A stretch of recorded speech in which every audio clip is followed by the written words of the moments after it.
ও man, কোথায় আমি এখন?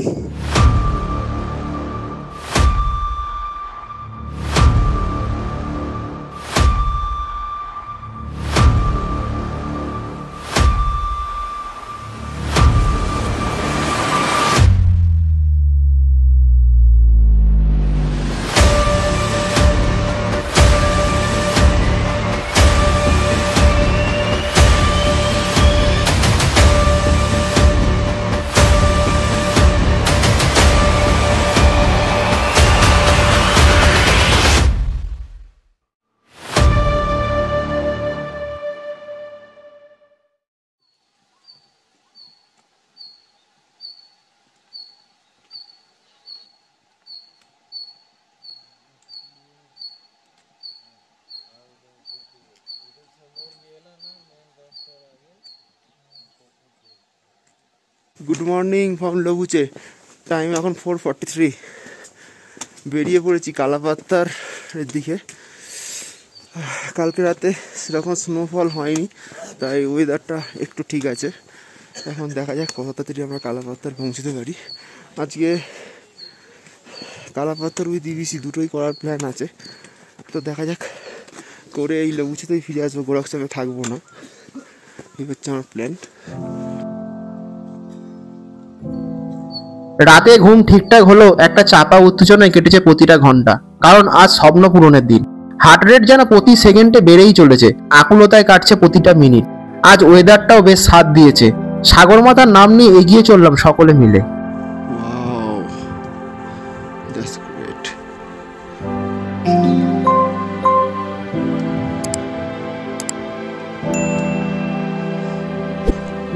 Let's go.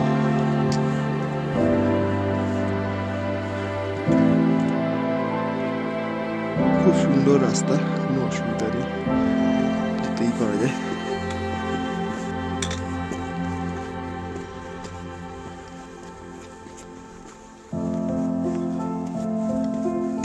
লবুচে থেকে গোরক্ষের দূরত্ব প্রায় 4 কিলোমিটার বা একটু বেশি। আপাতত সেটাই লক্ষ্য।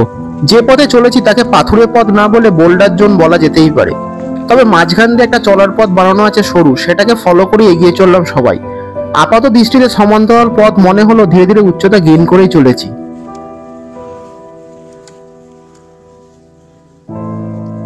কত লোক এগিয়ে যাচ্ছে কালাপাত্থারের দিকে। যার সানলাইটটা পড়ছে পাহাড়ের মাথায়। ওয়াও, রাস্তা খুবই ভালো, কালকের মতন নয়। জানি না এখনো পর্যন্ত যাচ্ছি যতটা, দেখা যাক। চারিদিক জুড়ে 360 ডিগ্রি রোটেশনে সমস্ত উচ্চতম শৃঙ্গগুলো দেখা দিল। মাউন্ট এভারেস্ট এখনো দৃশ্যমান নয়, তাকে দেখার জন্য গোরক্ষে পৌঁছেই কালাপাত্থারে উঠতেই হবে।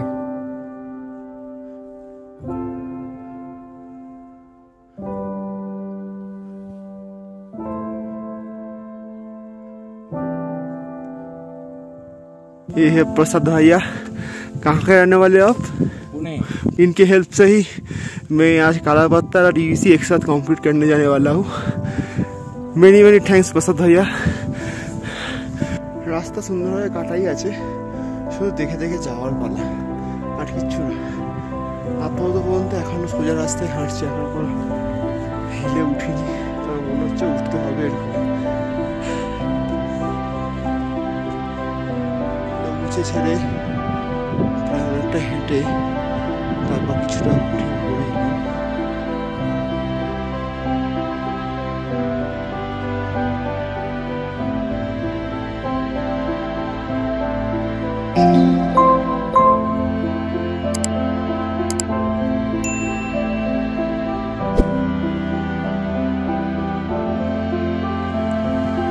এই হচ্ছে রাস্তা।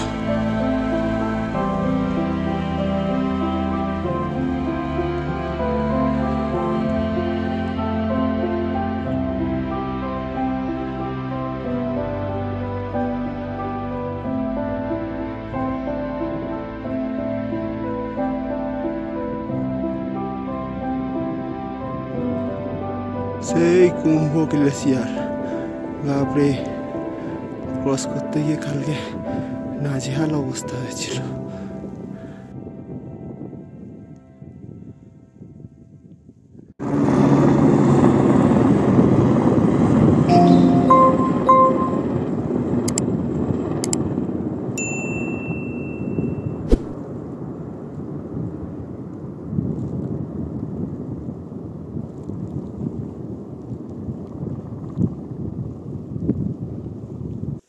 ভাই রাস্তা কোথায়? সেই আবার কুম্ভ গ্লেসিয়ার ক্রস করব। এই পুরো পার্টটাই হচ্ছে কুম্ভ গ্লেসিয়ার।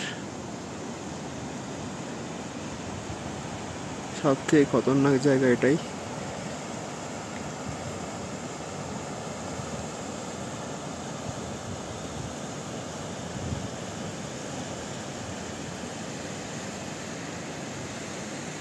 ওই যে কুম্ভ গ্লেসিয়ার থেকে জল গলে বেরিয়ে ঝর্ণা করে বেরিয়ে যাচ্ছে।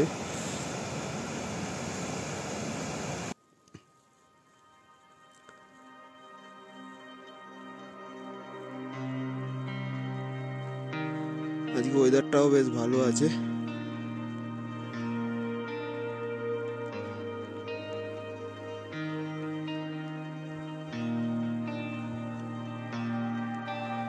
ফাইনালি গোরক্ষেপ, হাইলি এক্সপেন্সিভ জায়গা।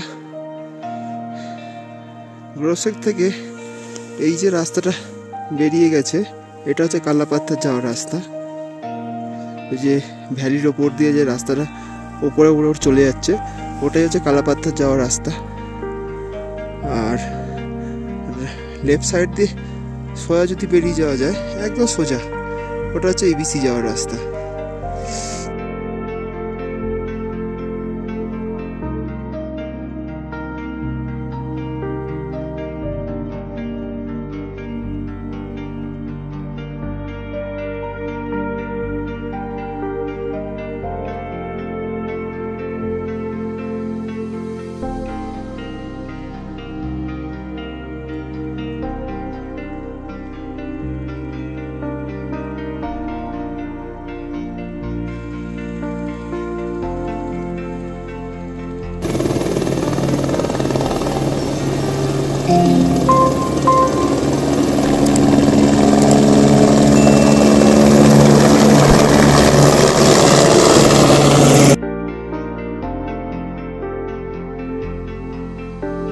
এই রুটে গোরক্ষেপই হচ্ছে একদম শেষ গ্রাম। গুটি কয়েক লজ থাকলেও থাকা খাওয়া বেশ এক্সপেন্সিভ। এক রাত্রির এখানে স্টে করে পরের দিন ভোরবেলা কালাপাত্থারে উঠে সূর্যোদয়ের আভায় মাউন্ট এভারেস্টের অনন্য সৌন্দর্য উপভোগ করতেই পারেন। গোরক্ষেপ ছাড়িয়ে এবার আমি কালাপাত্থা বেরিয়ে যাচ্ছি। এখান থেকে প্রায় 2 ঘন্টার মতন লাগবে। সুন্দরভাবে এখানে লিখে দেওয়া আছে, রাইট সাইড গেলে এভারেস্ট বেস ক্যাম্প, আর ওই সোজা চলে গেলেই কালাপাত্থার যে রাস্তা। চলো, লেট করে আর লাভ কি।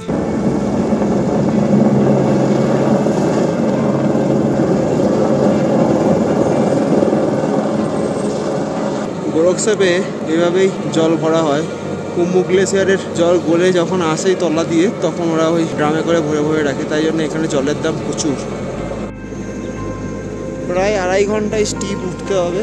এই যে স্টিপ,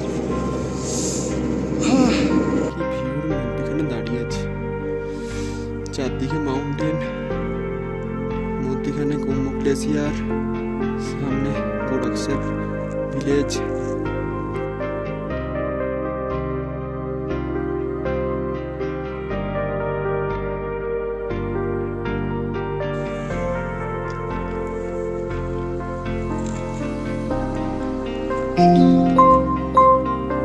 ওদিকে এভারেস্ট বেস ক্যাম্প বেরিয়ে যাচ্ছে। আর এই চলে যাচ্ছে কালাপাত্থার। আর বসার জায়গাও আছে। এই যে কালাপাত্থার যাওয়ার রাস্তা, খুব সুন্দর হয়ে চলে গেছে। মাউন্টেন গুলো যেন আমাকে ঘিরে রয়েছে।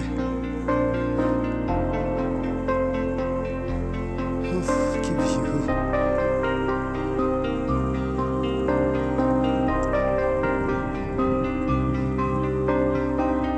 কালাপাত্থা এখনো উঠিনি, তার আগেই বড় করে মাউন্ট এভারেস্ট স্বাগত জানিয়ে দিল। ভাই সার্থক দেখা, সার্থক। একদম সামনে থেকে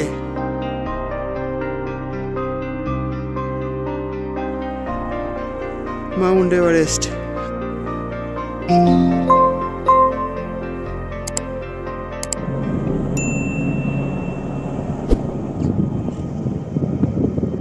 দেখতে দেখতে কালাপাত্থার একদম কাছাকাছি এসে পৌঁছে যাচ্ছি। তো ফাইনালি কালাপাত্থারের সামনে চলে এলাম। এটা উঠেই যাব। তার আগের অংশটুকু কালাপাতারের এই অংশটায় কোনো রাস্তা নেই, এই পাথরের খাঁজ ভেঙে ভেঙেই তোমাকে উঠে যেতে হবে রাস্তা করে। আর ওই যে নিচে এভারেস্ট বেস ক্যাম্প, অসাধারণ ভিউ।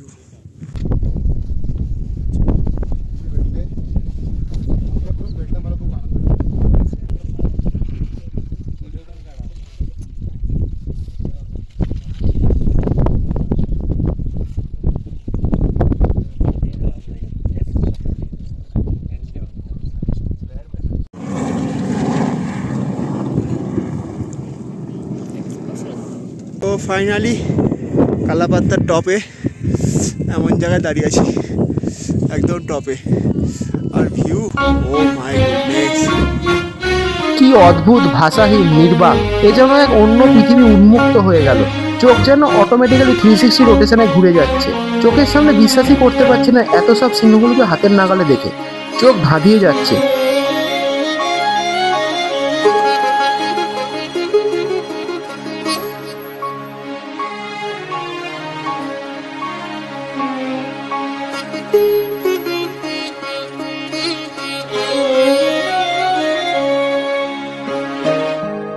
নিচে বিস্তীর্ণ কুম্ভ গ্লেসিয়ার, অদ্ভুত তার গঠন, শুধু পাথর, ধুলো আর তার নিচে বরফের চাই।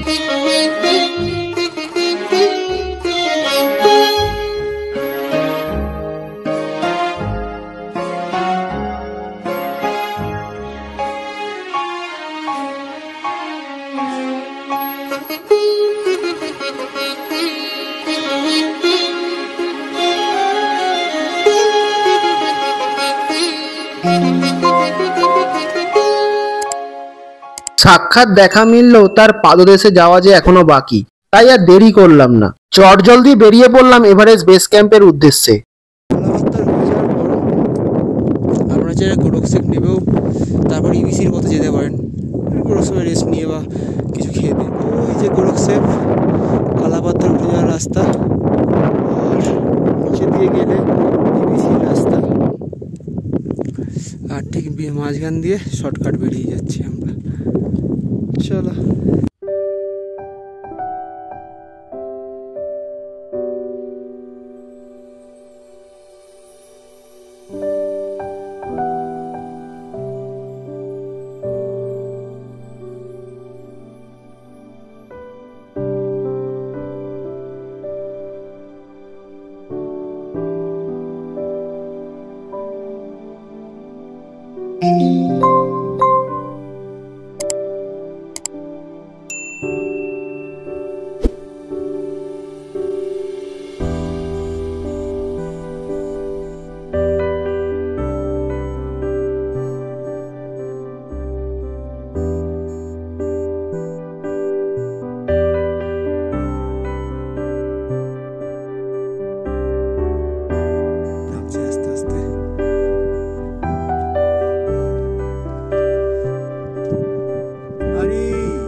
এইভাবেই নেমে এলাম পুরো গিলাপাত্তার ঝুলঝুলি একদম।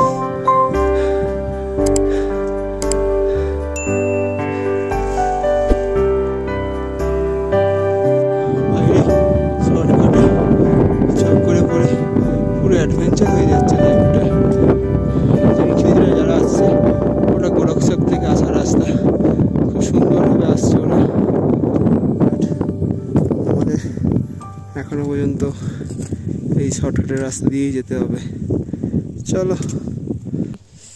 ওই ওপর থেকে ক্লাইম্বিং করতে করতে নেমে আসা, সব হাঁপিয়ে গেছি। সব একটু রেস্ট নিচ্ছে।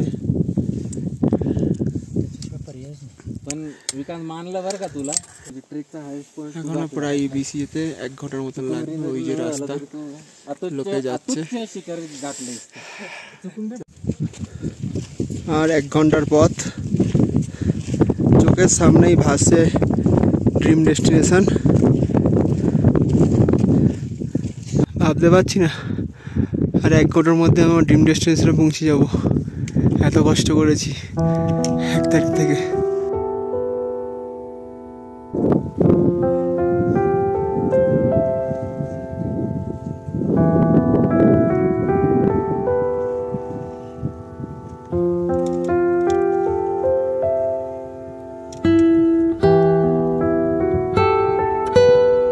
সামনেই পুরো টিবিসির ক্যাম্প সাইট। কত লোক যারা সাবমিট করে মাউন্ট এভারেস্ট তারা রয়েছে। Just amazing.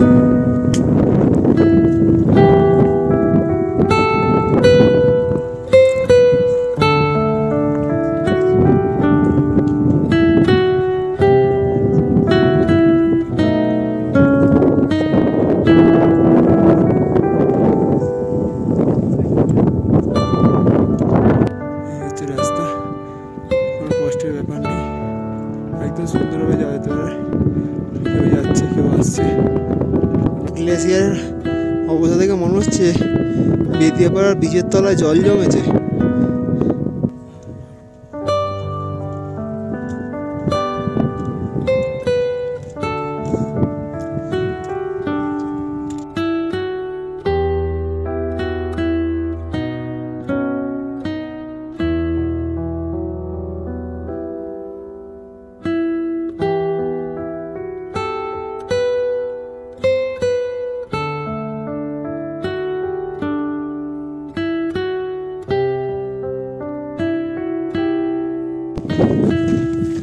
ড্রিম ডেস্টিনেশনের একদম কাছে। ওই যে সবাই নেমে যাচ্ছে, নিচে গেলেই ব্যাস।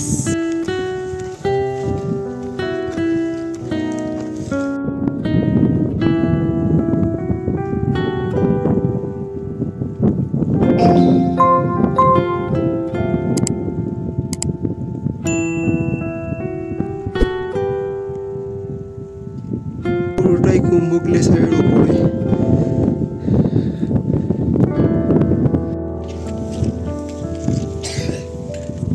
গ্লেসিয়ারের বরফগুলো দেখো, শুধু খাঁচ কেটে কেটে পড়ে আছে। কোন সময় কোনোভাবে ধস পড়তে পারে।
শুধুমাত্র এভারেস্টের চূড়া দেখার আনন্দেই আর মেমোরি বাক্সে একটা সুন্দর মুহূর্ত আপলোড করার জন্য হাজার হাজার লোক পাড়ি দিয়েছে এই স্থানে। বেস ক্যাম্পে সেই ফেমাস রকটার সামনে যারা রয়েছে তারা জোরে জোরে চিৎকার করে নিজেদের আনন্দের বহিঃপ্রকাশ করছে। Finally dream destination with the help of Prasad ভাইয়া। অবশেষে পেরেছি পৌঁছতে। এতদিনের কষ্টের অবসান শেষ পর্যন্ত। লক্ষ্যে উপনীত হওয়ার থেকে বেশি আনন্দ আর কিছুতে নেই, সেটা আবারও প্রমাণ হতে দেখেছি।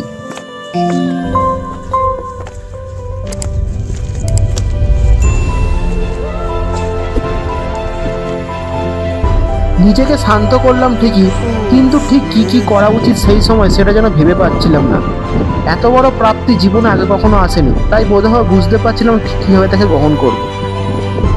স্বপ্নের দোরগোড়ায় পৌঁছালে বোধহয় কোনো রকম অলীক কল্পনা আসে না, যেমনটা সিনেমায় আমরা দেখি। মনকে শান্ত রেখে চোখের পলক স্থির রেখে প্রকৃতির এই অকল্পনীয় সৌন্দর্যকে উপভোগ করতে থাকলাম। পতাকাটা নিয়ে ওঠার সময় যাদের কথা সবচেয়ে বেশি মনে পড়ছিল, যাদেরকে ধন্যবাদ জ্ঞাপন করলে হয়তো অনেক কম হবে, তারা হলো সুবীরদা আর আরিয়ানদা। সত্যি এই দুই দাদা না থাকলে হয়তো এতটা সাহস নিয়ে একা বেরিয়ে পড়তে পারতাম না।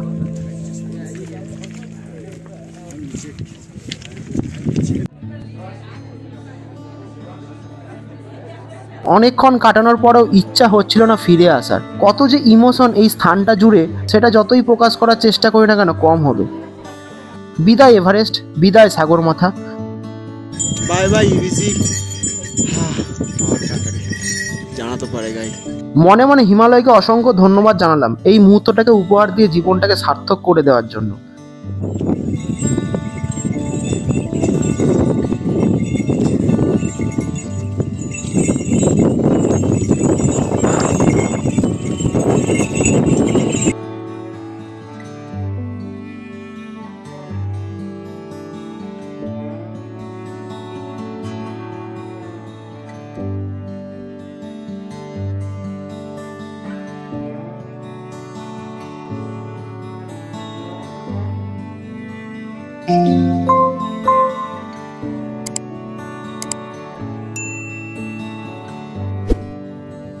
লবুচে পাশ থেকে মাউন্টেনের ভিউ। এখান থেকে লবুচে আর 1.5 ঘন্টা বাকি। চলো যাওয়া যাক।